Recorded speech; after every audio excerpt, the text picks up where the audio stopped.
Wa alaykoum wa rahmatullah wa barakatuh. Nous nous retrouvons pour la suite du livre sur le Messie, le trompeur, l'antéchrist, le Messie Ad-Dajjal.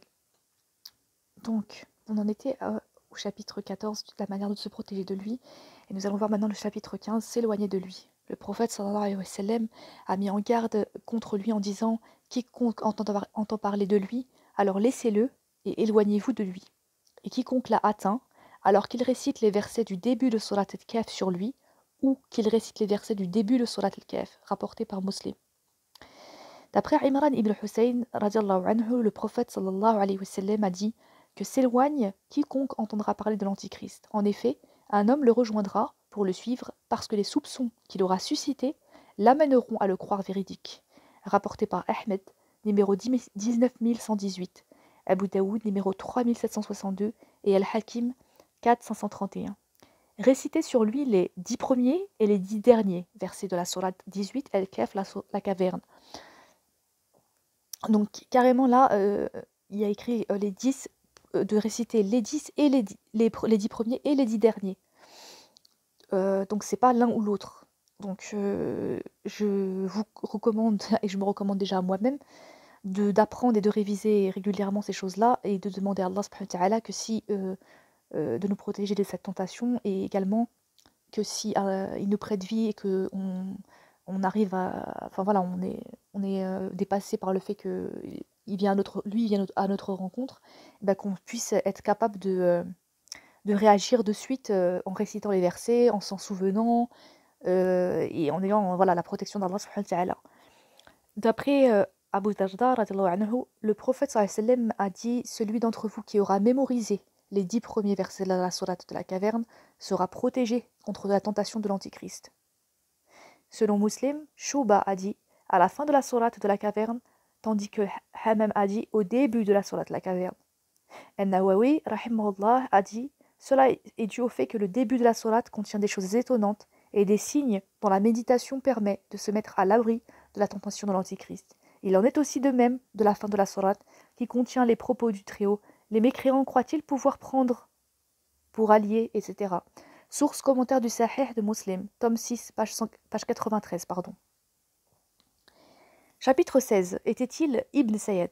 Le vrai nom d'Ibn Sayyad est Safi ou Abdullah ibn Sayyad ou Ibn Sa'ad. Il appartenait à la communauté juive de Médine. On dit aussi qu'il était issu des Ansar. À l'arrivée du prophète sallallahu alayhi wa sallam à Médine, il était tout jeune.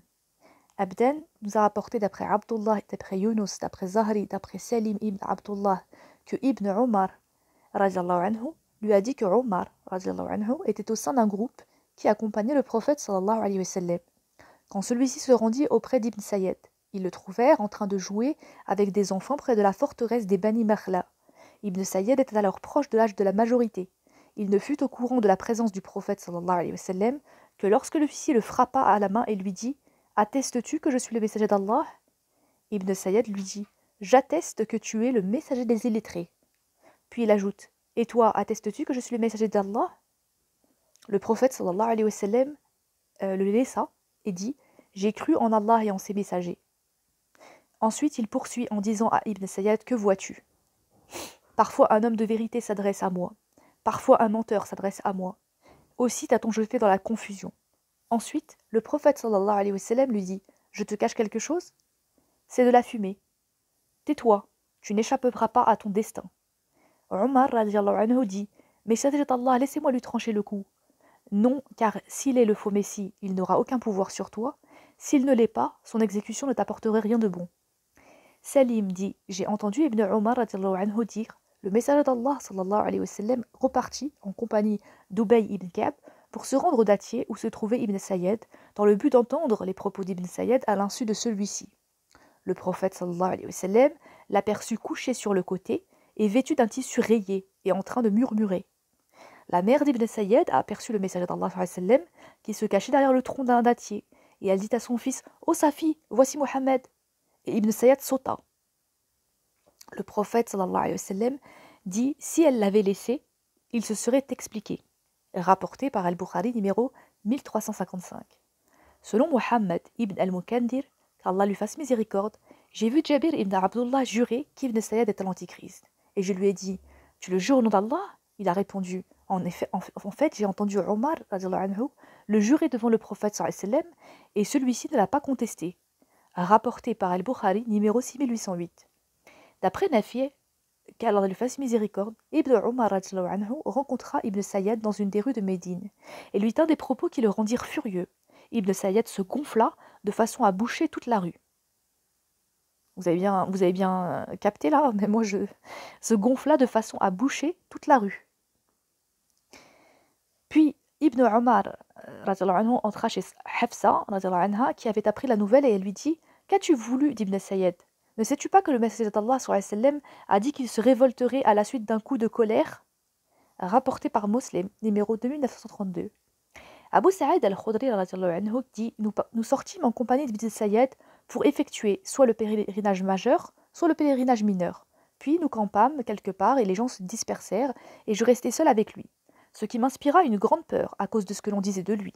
Ensuite, il amena ses bagages et les mit à côté des miens. Je lui dis: Il fait très chaud, si tu pouvais mettre tes bagages sous l'arbre que voilà. Il s'exécuta. Puis un troupeau de moutons passa et il partit un moment pour revenir avec une tasse de lait et me dit: Abu Saïd, bois. Je lui dis: Il fait chaud et le lait lui-même est aussi chaud. En réalité, il n'en était pas ainsi, mais je réprouvais de recevoir ou de prendre la tasse de sa main. Puis il dit: Abu Saïd, j'ai failli prendre une corde et l'attacher à un arbre pour me pendre à cause de ce que les gens disent. Abu Saïd, s'il y a des gens qui ignorent les hadiths du messager d'Allah, ce ne sont certainement pas vous, les Ansar. N'es-tu pas le plus grand connaisseur de hadith du messager d'Allah? Celui-ci n'a-t-il pas dit que l'Antichrist serait un mécréant, alors que moi je suis musulman? N'a-t-il pas dit qu'il serait stérile, alors que moi j'ai laissé mes enfants à Médine? N'a-t-il pas dit qu'il n'entrerait ni dans la Mecque ni dans Médine, alors que moi j'ai quitté Médine pour me rendre à la Mecque? Abu Saïd dit: J'ai failli lui trouver une excuse. Mais il ajouta: Au nom d'Allah, je connais l'Antichrist, son lieu de naissance et l'endroit où il réside actuellement. Je lui ai dit malheur à toi tout au long de ce jour. Rapporté par Muslim numéro 5211. Dans une autre version, Ibn Sayyad dit: Au nom d'Allah, il est vrai que je connais le lieu de résidence de l'Antichrist ainsi que ses pères et mères. On lui dit alors: Aimerais-tu l'être? À quoi il répondit: Si l'on me proposait de l'être, cela ne me déplairait pas. Rapporté par Muslim, numéro 5210. Ibn Hajar rahimahullah a dit: L'approche la plus facile qui permet de concilier le contenu du hadith de Tamim avec l'avis selon lequel Ibn Sayyad était l'Antichrist consiste à dire que le vrai Antichrist est celui que Tamim a vu attaché et qu'Ibn Sayyad était un démon qui se manifestait à cette époque sous l'image de l'Antichrist. Par la suite, il se rendit à Asféan, où il disparut avec son acolyte en attendant l'arrivée de la date fixée par Allah pour sa sortie. Source: Fath al-Bari, tome 13, page 328. Il survécut au prophète sallallahu alayhi wa sallam et disparut au cours de la bataille de la Hara. Conclusion, chapitre 17. L'imam Ibn Kathir rahimahullah résume les points importants de ce trouble fait, fitna, en 10 points. Premier point, c'est un être humain, qu'Allah a créé pour éprouver les hommes à la fin des temps. Il en égarera beaucoup à travers lui et en guidera beaucoup. Il n'égarera cependant que les pervers. Deuxième point, nous avons vu qu'il n'est pas Ibn Sayyad, bien que ce dernier fût un Dajjal, mais pas le Dajjal ul Akbar. Son repentir fut accepté par les gens et il fut par la suite un musulman apparemment sincère, comme le démontre son comportement. Le Dajjal ul Akbar est celui évoqué dans le hadith de Fatima bint Qais, radiallahu anha, où le prophète sallallahu alayhi wa sallam relate l'histoire de Tamim ad-Dari, qui comprend notamment l'épisode de l'espionne. Troisième point, à la fin des temps, il lui sera autorisé de se manifester, dans un premier temps à Isfahan, dans une contrée connue sous le nom de Al-Yahudiya, la juive. Quatrième point, 70 000 juifs parmi ses habitants s'allieront à lui, ils seront armés d'épées et vêtus de seygen. Cinquième point, dans un premier temps, il apparaîtra sous l'image d'un roi tyran, il prétendra ensuite qu'il est un prophète, pour enfin prétendre à la seigneurie. Les ignorants et les moins que rien le suivront, alors que ceux qu'Allah aura guidés parmi les vertueux et ses alliés s'opposeront à lui. Qu'Allah fasse en sorte que nous soyons parmi ceux-là. Sixième point, il conquérera les pays les uns après les autres et fera tomber les citadelles une à une, contrée après contrée, région après région. Il ne restera pas une terre sans qu'il ne la foule du sabot de sa monture et de son pied, sauf Medina et Mecca. Septième point, il restera sur terre une période de 40 jours, un jour comme une année, un jour comme un mois, un jour comme une semaine, et le reste de son séjour sera équivalent aux jours habituels. En tout cela fera 1 an, 2 mois et 15 jours. Huitième point, Allah lui accordera de multiples pouvoirs afin d'égarer les gens qu'Allah aura voulu parmi ses créatures. Cependant, les croyants ne céderont pas à ces tentations, ils vont au contraire se raffermir dans la foi et seront plus clairvoyants et guidés. 9e point, Isa alayhi salam ibn Maryam, radiallahu anha, le Messie de la guidée, redescendra sur terre à l'époque du Dajjal, le Messie de l'égarement, sur le minaret blanc situé à l'est de Damas. Les croyants et serviteurs pieux d'Allah s'uniront alors autour de lui, ils voyageront à la recherche du Dajjal en direction d'Al-Quds. Le Dajjal le fuira, mais il le rattrapera à la porte de Loud. 10e point, face à son adversaire, le Dajjal fondra, comme le sel fond dans l'eau. Il le cernera et le tuera d'un coup de lance à la porte de Loud, où il mourra, qu'Allah le maudisse. Fin de citation. Source An-Nihaya fil Fitan wal Malahim. Et voilà, nous avons fini ce livre. Alors pardonnez-moi si j'ai lu assez rapidement, surtout dans la précédente vidéo, mais je voulais voilà, le finir et j'étais voilà, j'ai eu du mal à calmer un peu ma précipitation naturelle.